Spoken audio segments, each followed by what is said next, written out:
बुढ़ापे में यह 5 बातें याद रखना दोस्तों। वे कौन से 5 बात है जो हमें बुढ़ापा में याद रखना चाहिए? दोस्तों, आज हम जवान हैं, लेकिन यह सच है, एक ना एक दिन बुढ़ापा अवश्य आएगा। इसलिए हम 5 बातों को जानेंगे। वे 5 बातें कौन से हैं? इसे जानने से पहले आप लोगों से एक छोटी सी गुजारिश है। अगर आप लोग चैनल पर नए हो तो चैनल को सब्सक्राइब करना, और ये बातें अगर आप लोगों को अच्छी लगी तो कमेंट करके ज़रूर। बहुत समय पहले की बात है, किसी नगरी में एक बौद्ध भिक्षु का बहुत बड़ा आश्रम था। उसी आश्रम में बहुत सारे शिष्य शिक्षा लिया करते थे। साथ में वह बौद्ध भिक्षु एक बूढ़े व्यक्ति हो चुके थे, जिससे गांव में उनकी अलग ही छवि बनी थी। गांव में जो यह बात कहते थे, फिर उसी प्रकार लोग उनकी बात को मानते थे। जब वह एक बार शिक्षा दे रहे थे, तभी वहां पे एक व्यक्ति जो उनके उम्र के बराबर आए और आते वह रोने लगे। सारे शिष्य हैरान हो गए कि आखिर बूढ़े व्यक्ति के साथ क्या हुआ है, जो गुरु के चरणों के पास आकर रोने लगे। गुरु उन्हें उठाए और कहने लगे, क्या हुआ, आप क्यों रो रहे हो? तो वह व्यक्ति कहने लगा, हे गुरु, क्या बताऊं, हमारे घरों में तरह तरह की दिक्कत परेशानी है, जिसकी वजह से मैं रो रहा हूँ। अगर मैं नहीं रोऊं तो क्या करूं, आप ही बताइए। गुरुवर कहने लगे, आगे तुम्हारी क्या समस्या है और तुम यहाँ आके क्यों रो रहे हो? तभी वह कहने लगे कि हमारे बेटे बहू हमें तंग करते हैं, हमारी पत्नी को भी तंग करते हैं और गाली देते हैं, तरह तरह की बात करते हैं। और आप ही बताइए, इस बुढ़ापे में हमें कहाँ जाना चाहिए और कहाँ नहीं जाना चाहिए? अगर हम घर छोड़ के कहीं चले जाएंगे तो हम कहाँ रह पाएंगे? उनकी बात सुनकर बौद्ध भिक्षु की आंखों में आंसू आ गया और सोचने लगे कि कोई भी इंसान अपने औलाद पालन पोषण करता है, हमारे बुढ़ापा का लाठी बने, सहारा बने। लेकिन बुढ़ापा आते ही अगर औलाद ठुकरा कर भगा देती है तो माँ बाप के कहाँ जाएंगे? मुंह से अगर कोई गलत शब्द निकल जाए, गलत दुआ निकल जाए, तो अब इशारा बेटा और बहू कहीं के लायक नहीं रहेगा। गुरु कहने लगे, ठीक है, तुम्हारी जो भी समस्या है उसे मैं समझता हूँ। क्या तुमने बुढ़ापे में 5 बातें जान चुके हो? वह कहने लगे, नहीं गुरु, मैं बुढ़ापे में 5 बातें नहीं जानता हूँ।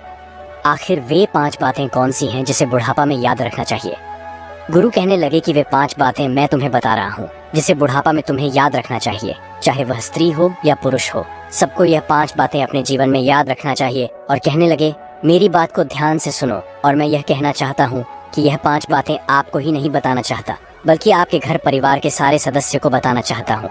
गुरु की यह बात सुनकर वह कहने लगे कि लेकिन हमारे बेटे बहू बहुत ज्यादा नाराज है। अगर हम लोग घर पर जाएंगे तो और ज्यादा हमसे दुखी हो जाएंगे।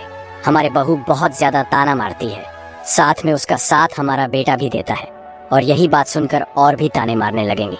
हे गुरु, हम लोग भी जानना चाहते हैं कि आखिर वह बुढ़ापे में हमें कौन सी 5 बातें याद रखना चाहिए, जो हमें बुढ़ापे में बहुत ज्यादा जरूरी है। तभी गुरु के सभी शिष्य कहने लगे, गुरुदेव, हमें भी वह बातें जाननी है, क्योंकि हम लोग भी नौजवान हैं और एक ना एक दिन हम भी बुढ़ापे में जाएंगे। और जब हम भी बुढ़ापे में जाएंगे तो अगर हमें भी मालूम होगा वे 5 बातें, तो हमें किसी भी प्रकार की दिक्कत और दुख झेलने नहीं होगी। गुरु कहने लगे कि बिल्कुल बात सही है, लेकिन मैं तुम लोगों को कैसे बता सकता हूँ, मैं तो इनके घर पर जाऊंगा। लेकिन वह बूढ़े व्यक्ति कहने लगे, आपको घर जाने की जरूरत नहीं है, आप हमारे बेटे और बहू को यहीं पर बुला सकते हो। वह कहने लगे कि क्या मेरी बात मानेंगे, क्योंकि आपकी बात नहीं मानते हैं। आपके कहने पर वह नहीं कुछ करते हैं, आपके कहने अनुसार वह कोई कार्य को नहीं करते हैं, तो वहाँ पर कैसे आएंगे? वह कहने लगे, आपको मालूम होना चाहिए कि गांव में सारे लोग आपकी मान सम्मान, इज्जत, प्रतिष्ठा करते हैं। आपके गांव में अलग ही छवि बन चुकी है। आप जो कहते हो वैसे गांव वाले मानते हैं, और आपका बात क्यों नहीं मानेंगे? आप जरा अपने शिष्यों में से किसी को संदेश भिजवा के देखिए। और ठीक उसी प्रकार बौद्ध भिक्षु संदेश को भिजवाते हैं, लेकिन भिजवाने से पहले सोचते हैं कि शाम का समय हो चुका है, अभी बुलाना ठीक नहीं रहेगा, सुबह बुला लूंगा। ऐसे में वह संदेश भिजवाना बंद कर दिए। बूढ़े व्यक्ति का कहने लगे, आप संदेश भिजवाना क्यों बंद कर दिए हो? वह कहने लगे कि सुबह होने के बाद आपके बेटे और बहू को के लिए ठीक नहीं होगा, और यह हमारे जीवन में बहुत बुरा बुलाएंगे। साथ में आपकी पत्नी भी आएगी, आप भी घर पर चले जाए। और ये याद रखना, अपने बेटे और बहू से ये बातें मत बताना कि कल सुबह हमें यहाँ पे जाना है, नहीं तो वो कहीं चले जाएंगे। ऐसे में वह अपने घर पर गए।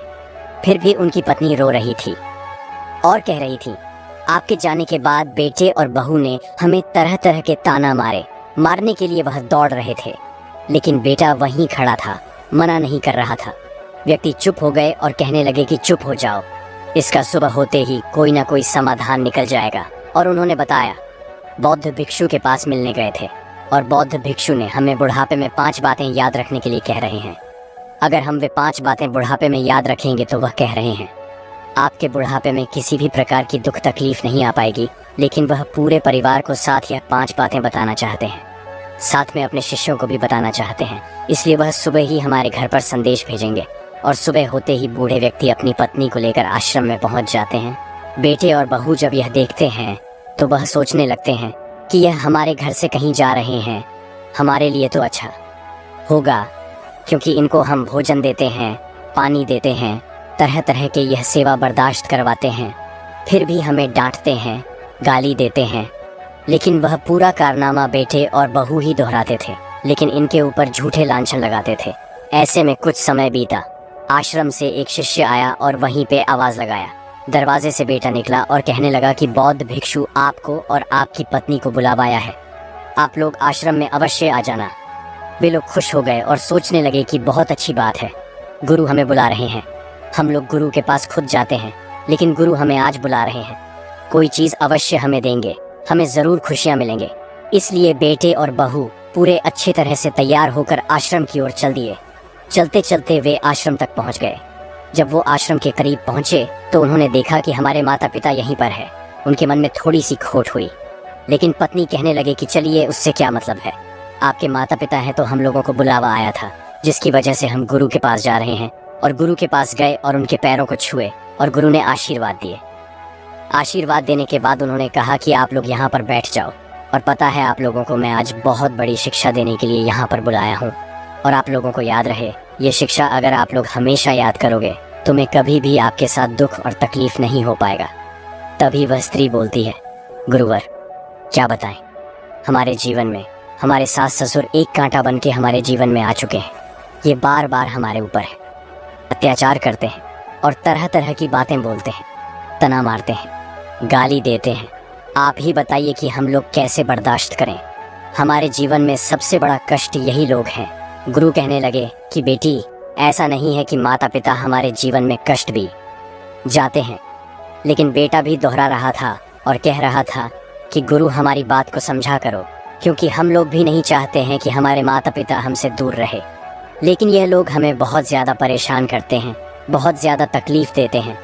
गुरु कहने लगे कि बेटी, इसीलिए तो तुम्हारे माता पिता को हम यहीं पर बुलाए हैं और बुढ़ापे में वे 5 बातें याद रखने को कह रहे हैं। बेटा कहने लगा कि हे गुरु, बुढ़ापे में तो इन्हें एक बात भी याद नहीं है, सिर्फ गाली देने को याद होती है। और वह कहने लगे कि जाने दो, मैं यह 5 बातें इन्हें बता देता हूँ, उसके बाद इन्हें लगेगा कि हम वह 5 बातें अपने जीवन में उतार लेंगे तो कभी भी इनके जीवन में दुख तकलीफ नहीं आएगी। लेकिन आप लोगों को भी याद रहे, इसे ढंग से सुनना है और पूरे मन लगा के सुनना है। और उन्होंने अपने शिष्यों को बुलाया और चारों तरफ से शिष्य लोग बैठ गए और वे बहू और बेटे भी बैठ गए। में यह बूढ़े पति पत्नी बैठ गए और उन्होंने कहना जारी रखा और कहने लगे कि बुढ़ापे में 5 बातें याद रखने में से सबसे पहला बात यह है कि सबसे पहले बुढ़ापे में आप लोग स्वस्थ का ध्यान दो, तभी वह गुण दिखाने लगेंगी। हे गुरु, आप क्या कह रहे हो? आखिर बुढ़ापा में हर कोई दुख और तकलीफ आता है। बुढ़ापे में हर किसी को तबीयत खराब होती है, उसे तरह तरह की बीमारी होती है, लेकिन वह अपने तबीयत को, अपने स्वास्थ्य को कैसे ध्यान रखिएगा। गुरु कहने लगे, मेरी बात को ध्यान से सुनो। मैं ये कह रहा हूँ कि बुढ़ापे में बहुत सारे लोग किसी न किसी लत के वजह से वह नशा करते हैं, जैसे बीड़ी पीते हैं, कुछ तरह तरह के नशीले पदार्थ का सेवन करते हैं, जवानी में सेवन करते हैं, वे बुढ़ापे तक करते हैं। जब वह बुढ़ापे में करते हैं तो उनकी तबीयत खराब होती है। जब तबीयत खराब होती है तो वे लोग परेशान हो जाते हैं। उनके बेटे और बहू को उनका स्वास्थ्य का ध्यान रखना पड़ता है, लेकिन डॉक्टर के पास जब इलाज कराने के लिए बेटे और बहू ले जाते हैं तो डॉक्टर लोग यह कहते हैं कि इन्हें नशे का लत छोड़ना ही पड़ेगा, इन्हें बीड़ी छोड़ना ही पड़ेगा, इन्हें नशीले पदार्थ का सेवन कभी भी नहीं करना चाहिए। लेकिन बुढ़ापे में लोग अपनी आदत के मजबूर अपने बेटे और बहू से चुपके से नशा कर लेते हैं। उसके बाद फिर से उनकी तबीयत बिगड़ जाती है और बेटे और बहू परेशान हो जाते हैं। इसलिए मैं कहना चाहता हूँ कि बुढ़ापे में अगर आपकी भी ये लत है तो आप लोग अपने स्वास्थ्य पर ध्यान दें। ऐसा नहीं है कि अगर आप लोग लत नहीं करोगे तो आप लोग जिंदा नहीं रह पाओगे, जिंदा रह पाओगे। लत बहुत खतरनाक चीज़ है, नशे का सेवन बहुत ज़्यादा खतरनाक चीज़ है। आप नशे का सेवन करिएगा तो आपके बुढ़ापे में दुख दुर्दशा कभी भी दूर नहीं हो सकती। क्योंकि आपकी बीमारी कभी भी नहीं भाग सकती है। नशे करने से हमारे शरीर को बर्बादी पहुंचती है, नुकसान पहुंचती है, और हम बाद में अपने बेटे और बहू को दूसरी ठांटते हैं। लेकिन हम खुद ही नहीं देखते हैं कि सारा दोष हम लोग में है, और हमें ऐसा नहीं करना चाहिए। चाहे वे मर्द हो या औरत हो, दोनों लिए यह बात बैठती है कि कोई भी हो, उन्हें नशा नहीं करना चाहिए, उन्हें नशीले पदार्थ का सेवन नहीं करना चाहिए, नहीं तो उनका बुढ़ापा दुखों से बीतेगा। बौद्ध भिक्षु यह बात सुनकर बेटे और बहू मन ही मन खुश हो रहे थे, गदगद हो रहे थे और सोच रहे थे कि बौद्ध भिक्षु हमें नहीं बल्कि हमारी सास ससुर को ही डांट रहे हैं। और ऐसे में वे लोग बहुत ज्यादा खुश थे, और उन्होंने दूसरी बात बताना जारी रखा और कहने लगे, दूसरी बात भी ध्यान से सुनो। और दूसरी बात यह बताने लगे कि बहू पर अत्याचार करना बंद करो। तभी वह स्त्री बोलती है कि हे गुरु, यह बिल्कुल बात ठीक है। ये लोग हमारे ऊपर बहुत ज़्यादा अत्याचार करते हैं, हमें गाली देते हैं, हमें मारते हैं, हमें पीटते हैं। साथ में बेटा भी कह रहा था कि हमें भी कुछ कह देते हैं, हमारी बहू को हमेशा तंग करते हैं। आप ही बताइए कि हमारी बहू कहाँ जाएगी और कहाँ आएगी। ऐसे में गुरु कहने लगे कि बेटी आप जरा जाइए, मैं इन्हें समझा रहा हूँ, मैं इन्हें बता रहा हूँ। जारी रखते हैं और कहते हैं कि देखिए, बहुओं पर अत्याचार मत करो। बहू है, लेकिन अगर उसे हम सही ढंग से देखेंगे तो वे हमारी बेटी हैं। भले चेहरा ही बदल को देख लो, आपकी भी बेटी होगी, वे किसी के दूसरे घर में जाएंगी। अगर आप लोग अपने बहू पर अत्याचार कर रहे हो, अगर आपकी बेटी पर कोई अत्याचार करेगा तो आपको कैसा लगेगा? आपको दुख होगा, आपकी दिक्कत होगी, आपकी परेशानी होगी। लेकिन आप लोग कहोगे कि हम लोग तो कुछ भी नहीं किए हैं, फिर भी हमारे बेटे के साथ ऐसा क्यों हो रहा है? इसलिए आप लोगों से गुजारिश है कि अगर आप लोग बुढ़ापे में भी चले गए हो, फिर भी आप अपने बहुओं को परेशान मत करो। ज़्यादातर जो सास होती है वे अपने बहुओं को परेशान करती हैं, और ससुर होते हैं जो अपने बहू को परेशान करते हैं। लेकिन दोनों लोग भी मिलके कहीं कहीं परेशान करते हैं। लेकिन इस दुनिया में ज़्यादातर देखा गया है सास बहुओं को बहुत ज़्यादा परेशान करती है। इसीलिए सास से गुजारिश है, कभी भी ये कदम मत उठाए और ध्यान रखें कि हमारी बहू है। अगर उससे कोई गलती हो जाती है तो हमें उसे बताना चाहिए, बल्कि उसके ऊपर हमें अत्याचार नहीं करना चाहिए।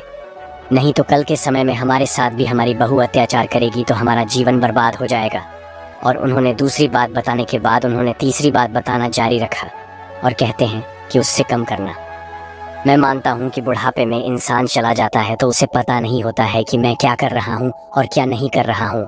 वह कभी गुस्सा बहुत ज़्यादा करता है, कभी कम करता है। लेकिन आप लोगों को याद होना चाहिए कि यह आपका जवानी नहीं है कि जवानी में आप जैसा चाहोगे वैसा कर पाओगे, क्योंकि बुढ़ापा में अच्छे अच्छे लोग भी बहुत अच्छे बन जाते हैं। और यह ध्यान रखना कि आपको बुढ़ापे में अगर जब भी गुस्सा आए तो उसे शांत कर लेना, और वे गुस्से किसी पर मत निकालना। नहीं तो आपके एक गुस्से की वजह से आपका बुढ़ापा बहुत ज़्यादा दुख और दर्द से बीतेगा। आपके बुढ़ापे में बहुत ज़्यादा परेशानी आएगी, और आप लोग हमेशा अपने बेटे और बहू को हमेशा दोष ही लगाओगे और कहोगे कि हमारे बेटे और बहू हमारे साथ ये कर रहे हैं। जैसे मान लो आप लोग कोई सामग्री मांग रहे हो, लेकिन बहू वह सामग्री लाने में थोड़ी सी देर कर दी। हो सकता है कि बहू ने उस आवाज़ को नहीं सुन पाई होगी, या आपका बेटा कहीं बाजार जा रहा है, लेकिन बाजार जाते वक्त आपने उसे बताया कि बेटे हमें यह सामान चाहिए, लेकिन बेटा वह सामान बाजार से नहीं लेकर आया। आप उससे गुस्सा कर देते हो और कहने लगते हो, तू किसी का काम के लिए नहीं है और तू हमारा बात को नहीं मानता है। तरह तरह के उस पर गुस्से करते हो, जिससे बैठे को भी बुरा लग सकता है।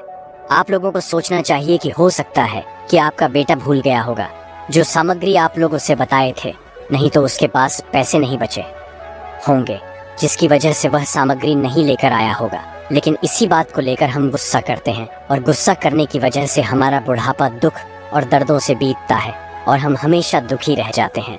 उन्होंने यह बात बताने के बाद उन्होंने कहा कि अब चौथी बात को भी ध्यान से सुनना, और चौथी बात भी बताना जारी रखते हैं और कहते हैं कि लोगों और पड़ोसियों से अपने घर के बात को कभी मत कहना। तब यह फिर से स्त्री दोबारा बोलती है कि हे गुरु, इन लोगों में सबसे बड़ी कमी यही है कि हमारे घर के जो भी बात होती है वे लोगों से, ये हमारे आस पड़ोस के लोगों से कहते हैं। आप ही बताइए कि जहाँ पर हम रहते हैं कि सारे पड़ोसी हम लोगों से जलते हैं और दुश्मनी करते हैं, और दुश्मन लोगों से यह लोग अपनी बात को बताते हैं, अपने घर को समस्या को बताते हैं। कल के दिन वे लोग हम लोगों पर हंसते हैं, इसलिए हम इन्हें मना करते हैं, फिर भी यह लोग नहीं मानते हैं। और वह व्यक्ति बहुत अच्छे ढंग से इन लोगों की बात को समझता है, सुनता है, और फिर से गांव में जाकर अपने अपने साथियों से वह बात को फैला देता है, जिससे हमारे जीवन में और ज्यादा कठिनाइयां आ जाएं।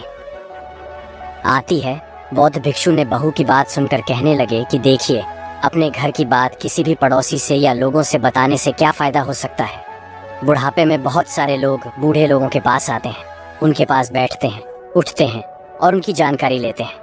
लेकिन बहुत सारे लोग चालाकी से आते हैं और देखते हैं कि इनके घर में क्या हो रहा है और क्या नहीं हो रहा है, और बूढ़े व्यक्ति लोग परेशान होने के कारण वह बता देते हैं और कहते हैं कि हमारे बेटे और बहू हमारे साथ यह कर रहे हैं, वह कर रही है, हमारा बेटा हमें मारता है, हमारी बहू हमें गाली देती है, हमें मारने दौड़ती है, हमें भोजन नहीं देती है, और तरह तरह के बात हमसे कह देते हैं, जिससे हमारे बेटे और बहू के लिए नुकसान बन जाता है। क्योंकि हमारे जाने के बाद इस दुनिया में हमारे बेटे और बहू बचते हैं। उसके बाद गांव के लोग या पड़ोसी लोग उसे तंग करते हैं, उन्हें परेशान करते हैं और यह कहते हैं, तुम लोग अपने सास ससुर को भोजन नहीं दिए थे, तुम लोग अपने पिता माता को देख रेख नहीं किए थे, जिससे पिता माता ने हम लोगों से यह बात कह के गए हो, आप लोग वैसे व्यक्ति हो, एकदम खराब व्यक्ति हो। तरह तरह के हुए लोग बात को कहेंगे, जिससे बेटे और बहू को दुख और तकलीफ पहुंचेगी। साथ में लोग तो सामने भी कह देते हैं। इसलिए बुढ़ापे में पड़ोसियों से या लोगों से बात नहीं कहना चाहिए, नहीं तो पड़ोसी हमेशा मौके की तलाश करके आपका मौके को फायदा उठाकर आपका मजाक ही उड़ाएगा। और उन्होंने चौथी बात बताने के बाद उन्होंने कहा कि पांचवी बात को ध्यान से सुनना। यह पांचवी बात हमारे जीवन के लिए बहुत ज्यादा जरूरी है। और उन्होंने कहा कि जैसा हम कर्म करेंगे वैसा ही हमें फल मिलेगा।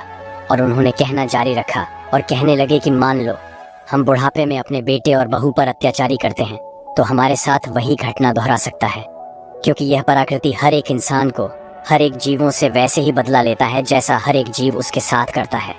हो सकता है कि आप अपने बहुओं पर अत्याचार कर रहे हो, तो कल के दिन आपकी भी बेटी होगी, उसके भी सास ससुर उसके जीवन में भी उसी तरह उसके साथ भी बहुत ज्यादा अत्याचार करेंगे, परेशान करेंगे। इसलिए आप किसी को बहू को परेशान कर कर यहाँ पे खुश तो हो रहे हो, आपको भी बेटे को कोई परेशान करेगा। इसलिए हम आपको समझाते हैं कि जैसा हम कर्म करेंगे वैसा ही हमें फल मिलेगा। इसलिए हमें कोई भी बहू को अपनाने के बाद उसके साथ हमें मिलजुल के रहना चाहिए, उसके साथ हमें अत्याचार नहीं करना चाहिए। और ये बुढ़ापे में अगर यह 5 बातें कोई भी व्यक्ति याद रखेगा और अपने जीवन में अपनाएगा, उसे किसी भी प्रकार की दुख और परेशानी नहीं हो सकती है, और साथ में वे अपना जीवन अच्छे से जी सकता है। उन्होंने यह 5 बात बताने के बाद उन्होंने कहा कि यह 5वीं बात यहीं पे ख़त्म होती है। तभी वह कहते हैं कि अभी आप लोग बैठ जाओ, आप लोगों से कुछ और भी बताना है। और वे बताना जारी रखते हैं और कहते हैं कि देखिए, मैं यह चाहता हूँ कि आपके बेटे और बहुओं को कुछ और भी बातें बता दूँ, जिसे लोग वे अपने जीवन में अपनाएंगे, आगे चल के खुश हो जाएंगे। और वे बताना जारी रखते हैं और कहते हैं कि मान लो आपके माता पिता की तबीयत खराब हो गई, आपके पिता बीमार हो चुके हैं और वे बीमारी की वजह से आप लोगों को गाली दे रहे हैं, आप लोगों को मार रहे हैं, आप लोगों को पिट रहे हैं, ये आपके बच्चों को मार रहे हैं, पिट रहे हैं, उन्हें दौड़ा रहे हैं। तो आप लोगों को उनकी सहन कर लेना चाहिए, क्योंकि देखना चाहिए बुढ़ापे में कोई भी इंसान एक पागल जैसा बन जाता है, रूप धारण कर लेता है, और बच्चे छोटी छोटी हरकत करते हैं और कभी बड़ी हरकत भी कर देते हैं। तो हम बच्चों को समझाना चाहिए, ऐसा नहीं है कि हम उन्हें डांटेंगे, उन्हें मारेंगे। अगर बुढ़ापे में हम उन्हें मारेंगे, डांटेंगे तो उन्हें तकलीफ लगेगा। उन्हें आप बता दीजिए कि आप जो भी कर रहे हो वे ठीक नहीं कर रहे हो। अगर आप ऐसा करोगे तो कल के दिन आप लोग भी बुढ़ापा में जाओगे, तो आपके भी बच्चे आपके साथ ऐसा करेंगे। लेकिन आप लोग अपने बूढ़े माता पिता के साथ ही कर्म करेंगे, तो आप एक दिन बूढ़े हो जाएंगे। आपके बच्चे यह देख चुके हैं और वैसा ही वह आपके साथ करेंगे, क्योंकि नियति हर एक जीव से ठीक उसी प्रकार बदला लेती है जैसे वह जीव उस घटना को दोहराया होगा। इसलिए हमें इस बात को ध्यान रखना चाहिए। और उन्होंने दूसरी बात को बताना जारी रखते हैं और कहते हैं कि बुढ़ापे में इंसानों को बच्चे की जैसे शौक चढ़ जाती है। कभी वह इस सामग्री उसका मन करता है खाने के लिए, कभी वे सामग्री मन करता है खाने के लिए, लेकिन हम उतनी ज्यादा सक्षम नहीं होते हैं उन्हें खिलाने में। लेकिन हम जैसे तैसे करके उन्हें खिलाना चाहिए। हमें देखना चाहिए ये बुढ़ापे में चल गए हैं, इनकी मृत्यु कभी भी हो सकती है, कभी भी ये इस दुनिया को छोड़ के चले जाएंगे और ये दुनिया को छोड़ के चले जाएंगे। इनका पूरा संपत्ति तो हमारा ही होगा।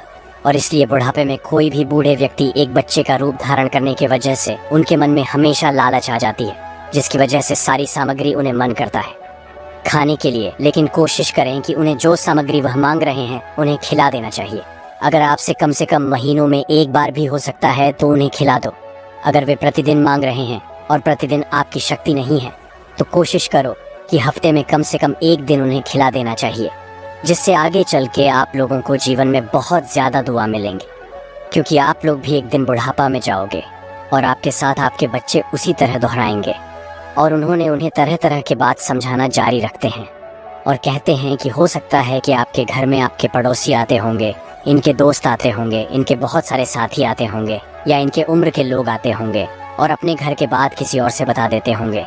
हो सकता है कि बेटे और बहू ने इन्हें परेशान नहीं किया, नहीं मारा, कुछ भी नहीं कहा, फिर भी लोगों से ये गलत बातें बता देते होंगे। तो आप लोगों से ये बात कहना कि ये झूठ बोल रहे हैं, इनकी दिमाग जा चुकी है, ये अच्छे से बात नहीं कर रहे हैं, क्योंकि हम लोग इनके साथ कुछ भी नहीं करते हैं। हो सकता है कि लोग मान जाएं। हो सकता है कि बहुत सारे लोग ये भी कहे आप लोग झूठ बोल रहे हो, क्योंकि बुढ़ापे में इन्हें जो भी परेशानी हो रही है ये सच बोल रहे हैं। अगर आप लोग मारते हो, उन्हें गाली देते हो, पीटते हो, तभी तो ये कह रहे हैं। अगर वैसे व्यक्ति आप लोगों के घर में आते हैं और आप लोगों के ऊपर ही अत्याचार करते हैं और आप लोगों को झूठी साबित करते हैं, वैसे व्यक्ति से मेरे को कहना है कि उन लोगों को अपने घर से बाहर ही कर दो, घर में आने मत दो। क्योंकि हो सकता है जाने अनजाने में आपके जीवन में वे बुरा प्रभाव कर सकते हैं। आपके बूढ़े व्यक्ति माता पिता को वह बर्बाद कर सकते हैं, बिगाड़ सकते हैं। आपके माता पिता तो एक पागल का रूप धारण कर चुके हैं, जिसकी वजह से वह सही गलत उनमें फ़र्क दिखाई नहीं देता है। लेकिन लोग आके उन्हें भड़का कर अपना जीवन में वह खुशियाँ बांटना चाहते हैं और दूसरों को जीवन बर्बाद करना चाहते हैं। वैसे लोगों से दूरियां बनाए रखना हमारे जीवन का उद्देश्य होना चाहिए। और वे तरह तरह के बात बताना जारी रखते हैं और कहते हैं कि ज़्यादातर बहुएं अपने सास ससुर का आदर भाव नहीं करती है, उनको कपड़े नहीं धोती है, उन्हें नहीं नहलाती है, नहीं धुलाती है। लेकिन इसमें कोई बड़ी बात नहीं है। जिसके माता पिता है, जैसे बेटे का कर्तव्य है कि अपने बहू को न कहकर वे खुद से अपने माता पिता को नहाए, धुलाए, उनके कपड़े धोए। बहुत सारे बेटे को शर्म आती है, लेकिन यह शर्म करने की समय नहीं है। क्योंकि आप लोग सोच लो कि जब आप छोटे थे तो आपके माता पिता आपको नहलाए, धुलाई, आपके वस्त्र को धुएं। ठीक उसी प्रकार बूढ़ में आपके माता पिता बच्चे हो चुके हैं और आप लोग भी उन बच्चे को सेवा कर दो। क्योंकि माँ बाप को सेवा करने की वजह से हमें मेवा मिलती है और वही मेवा हमारे ज़िंदगी के लिए बहुत ज़्यादा ज़रूरी होती है। लेकिन बहुत सारे बेटे नहीं करते हैं और अपने बहुओं को कहते हैं कि हमारे माता पिता को आदर भाव करो। और बहू जब नहीं करती है तो उन्हें मारते हैं, उन्हें गाली देते हैं, या अपने माँ पिता को घर से कहीं आने को कह देते हैं, उन्हें अनाथ आश्रम में रहने को कह देते हैं। लेकिन ये गलत है। आप अपने माता पिता को सेवा नहीं कर सकते हो, आप अपने बहुओं से कह रहे हो, ये कहीं भी ठीक नहीं है। आप अपने माता पिता का सेवा खुद से करो। आप अपने पत्नी से ज़बरदस्ती माता पिता का सेवा नहीं करवा सकते। ये आपके जीवन असर डालती है, क्योंकि हम जाने अनजाने में ये गलतियाँ करते रहते हैं। हम अपने माता पिता का सेवा अपने बहुओं से करवाते हैं ज़बरदस्ती। लेकिन बहू करना नहीं चाहती। अगर बहू करना चाहती है तो वे खुशी से कर सकती हैं, और उस खुशी से करवाने की वजह से उसकी मर्जी होनी चाहिए। जब वह खड़ूसी से नहीं करना चाहती है तो आप उससे ज़बरदस्ती करवाओगे तो आप हमेशा दुखी रहोगे। बेटे को वह बात समझ आए तभी बहू कहने लगे, मैं तो अपने सास ससुर का सेवा नहीं करना चाहती हूँ, लेकिन ये मेरे से ज़बरदस्ती करवाते हैं। गुरु कहने लगे, बेटी तुम्हें ध्यान रखना चाहिए कि आपके भी माता पिता हैं। जब आप अपने मायके में थी तो अपने माता पिता का सेवा करती थी, आदर भाव करती थी, कपड़े धोती थी, उन्हें नहलाती थी, धुलाती थी, भोजन कराती थी। लेकिन एक माता पिता को छोड़ने के बाद दूसरे माता पिता को तुमने अपने जीवन में पा चुकी हो। ठीक वही बात इन पे दोहराना और समझना कि यही हमारे जीवन के हमारे माता पिता हैं। क्योंकि चेहरा अलग है, लेकिन हो सकता है यही हमारे माता पिता है। जब आप अपने माता पिता को कर सकते हैं तो सास ससुर को भी माता पिता समझ लो। उसके बाद आप उन्हें माता पिता मानकर करना चाहिए, क्योंकि करने से आपके जीवन बहुत ज़्यादा दुख और दुर्दशा दूर हो जाती है और आपका जीवन सुख से कटने लगती है। लेकिन बहुत सारी महिलाएं नहीं करती हैं। अपने माता पिता को तो वह कर देती है, लेकिन सास ससुर को नहीं करती है। जो भी महिलाएं अपने माता पिता का सेवा जैसे करती हैं वैसे अपने सास ससुर को करने लगे तो उनके घर में कभी भी दुख परेशानी नहीं होगी। और उन्होंने उनको यह बात समझाने के बाद उन्होंने कहा कि एक बात और ध्यान रखना कि आपके बच्चे बहुत ज़्यादा रो रहे हैं लेकिन आपके बच्चे जो भी सामग्री खाने के लिए रो रहे हैं वे अपने बच्चों को आप लोग खरीद दिए, लेकिन वही सामग्री आपके साथ ससुर को खाने का मन कर रहा है और बुढ़ापे में तरह तरह के इन सामग्री खाने को भी मन कर रहा है। लेकिन आप लोगों के पास पैसे नहीं हैं, तो आप लोगों से एक छोटी सी गुजारिश है कि आप लोग जो भी अपने बच्चों के लिए खाने के लिए खरीदे हो उसी में से कुछ टुकड़ा तोड़ के अपने सास ससुर को दे देना, क्योंकि बुढ़ापे में भी बच्चे बन चुके हैं उन्हें भी आत्मा मांगती है और उन्हें भी आत्मा की शांति चाहिए, इसलिए उन्हें दे देना चाहिए। आपका बच्चा हो सकता है रोने लगे, लेकिन आप उसे छुपाने की कोशिश करना, वे कुछ देर बाद चुप हो जाएगा। और ऐसा आप लोग करेंगे तो कभी भी आप लोग अपने जीवन में अपने सास ससुर से दुखी नहीं रह पाओगी। और मैंने इन्हें बुढ़ापे में 5 बातें याद रखने को ही बता दिया। अगर यह अपने जीवन में ये 5 बातें उतारे तो कभी भी ये भी दुखी नहीं रहेंगे। और उन्होंने इतनी बात बताने के बाद अपनी बात को ख़त्म करते हैं और कहते हैं कि जाओ, आज से आप लोग अपने जीवन में हमेशा खुश रहने का प्रयास करना। और उस दिन से वे लोग अपने घर पर चले गए और साथ में वे लोग रहने लगे। कभी भी वह दोनों पति पत्नी जो बुढ़ापे में जा चुके थे, वह कभी भी अपने बेटे और बहू को परेशान नहीं किया करते थे। अपने पड़ोसियों से यह बात कभी भी नहीं कहते। उस दिन से वह औरत ने रात के समय में जब यह बात सुनकर सोई, तभी उसने यह फैसला किया कि जाने दो, हमारे माता पिता ही हैं। क्योंकि हमारे माता पिता को मैं तो घर में रहती थी तो सेवा करती थी, उनके कपड़े धोती थी, उन्हें निहालाती थी, धुलाती थी, भोजन कराती थी। ठीक उसी प्रकार भगवान ने हमारे जीवन में फिर से एक माता पिता दे चुके हैं। और माता पिता मानकर सुबह उठकर उनका पैर को छूती है, रात के समय पैर दबाती है, अपनी पति को माना करती है और अपने पति को और अपने सास और ससुर को सेवा करती है, कपड़े धोती है। उस दिन से सास ससुर भी अपने जीवन में खुश हो जाते हैं और पत्नी को भी कहते हैं कि आज से तुम अपने बहुओं से कभी भी झगड़े लड़ाई मत करना। और उस दिन से उनका जीवन सुख से बीतने लगता है। दोस्तों, इस कहानी को सुनने के बाद आप लोगों को यह तो बात पता चल चुका होगा कि बुढ़ापे में हमें वह 5 बातें कौन सी याद रखनी चाहिए। लेकिन वह 5 बातें आप लोग को बिल्कुल समझ में आ चुका होगा। दोस्तों, हम जाने अनजाने में यही गलतियां कर देते हैं। हम हमेशा अपनी पत्नी को दोषी ठहराते हैं और कहते हैं कि हमारी पत्नी की वजह से हमारे माता पिता हमारे घर से चले गए। ये हमारे माता पिता के दुख और तकलीफ है। लेकिन एक बेटा होने के नाते आप लोगों को याद रखना चाहिए कि आप अपने माता पिता को आदर भाव नहीं कर सकते। दूसरे को, बेटी को लाकर आप जबरदस्ती उससे आदर भाव करवा रहे हो, ठीक नहीं है। आपके जीवन का यह उद्देश्य नहीं होना चाहिए। क्योंकि आपके माता पिता हैं, आपका सेवा आदर भाव किए हैं, आपको करना चाहिए। कुछ समय अगर आप घर पर नहीं रहते हो, अगर आपकी पत्नी राजी है, करना चाहती है तो कर सकती है। अगर नहीं करना चाहती है तो आप अपने माता पिता को आदर भाव करने के लिए किसी एक नौकर का इकट्ठा कर दो और नौकर को कह दो कि हमारे माता पिता को तुम आदर भाव करना, हम तुम्हारा मजदूरी दे देंगे। लेकिन पत्नी से ज़बरदस्ती कर पाना ज़रूरी नहीं होता है। लेकिन पत्नी को भी सोचना चाहिए कि हम अपने माता पिता को छोड़ के आए हैं दूसरे घरों में। ठीक उसी प्रकार हमारे जीवन में फिर से माता पिता मिल चुके हैं तो हमें माता पिता कर उनका आदर भाव करना चाहिए। और साथ में बूढ़े लोगों से ये गुजारिश है कि हम बुढ़ापे में चल जाते हैं, फिर भी हमारी आदत वही होती है जैसे, लेकिन हम भूल जाते हैं। क्योंकि बुढ़ापे में हम जैसा चाहेंगे वैसा नहीं हो पाएगा।